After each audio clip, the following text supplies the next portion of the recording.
Star one Maharashtra news बातमी लावणे काम नाही, बातमीचा पाठपुरावा करणे काम आहे.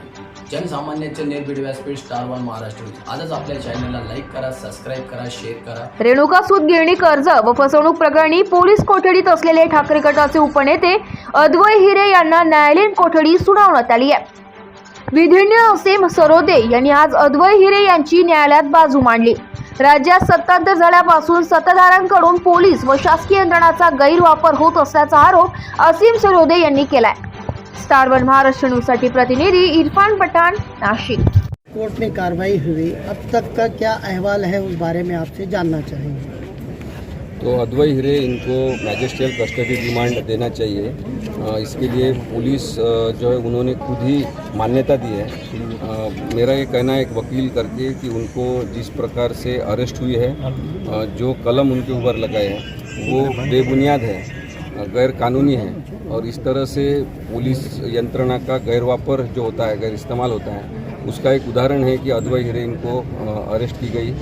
जो गुनाह उनके ऊपर लगते नहीं है उस तरह के कलम लगाए गए हैं और जो पता चल रहा है कि कोई राजकीय नेता इसके पीछे है, तो इस तरह का राजकारण अगर होता है तो वो द्वेषपूर्ण राजकारण इन भारत के लोकनीति में, लोकतंत्र में बैठता नहीं है. असंवैधानिक तरीका है ये किसी को गुनहगार करार करने का और इसलिए मुझे लगता है उन्हें जल्दी जामीन भी होगा और वो बाहर आएंगे. सर, आज आपने जमानत के लिए अर्जी दी है, कब तक के उसका फैसला आने का हो सकता है? जमानत के लिए आज हम अर्जी देंगे. अगर हो सका तो कल या आर्ग्यूमेंट के लिए केस लगेगा और कल ही अगर सुनवाई हुई तो कल के कल भी निर्णय हो सकता है. इसी कोर्ट में? नहीं, इसी कोर्ट में.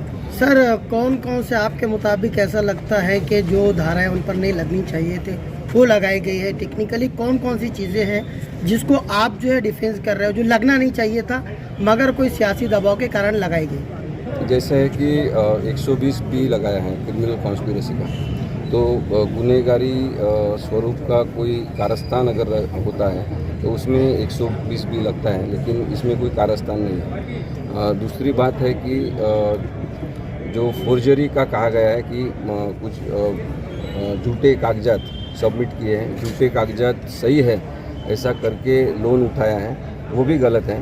क्योंकि जो पूरी प्रक्रिया है बैंक का लोन लेने की वो की गई है. प्रोजेक्ट रिपोर्ट सबमिट किया गया है जो यंत्रमाग व्यवसाय शुरू करने के लिए है. तो कागजात कोई बनावट नहीं है, इसलिए जो बनावट कागजात है ऐसा कलम लगा है वो भी गलत है. MPID के जो प्रोविज़न है वो भी नहीं लगते क्योंकि ये कोऑपरेटिव सोसाइटी का मामला है और कोऑपरेटिव सोसाइटी में इसका केस चल रहा है. तो जो ये कलम लगते नहीं है वो भी कलम लगाए हैं क्योंकि किसी ने उनको कहा होगा कि ये गंभीर संगीन गुनाह होना चाहिए और इसलिए इस तरह के कुछ कलम लगाए हैं.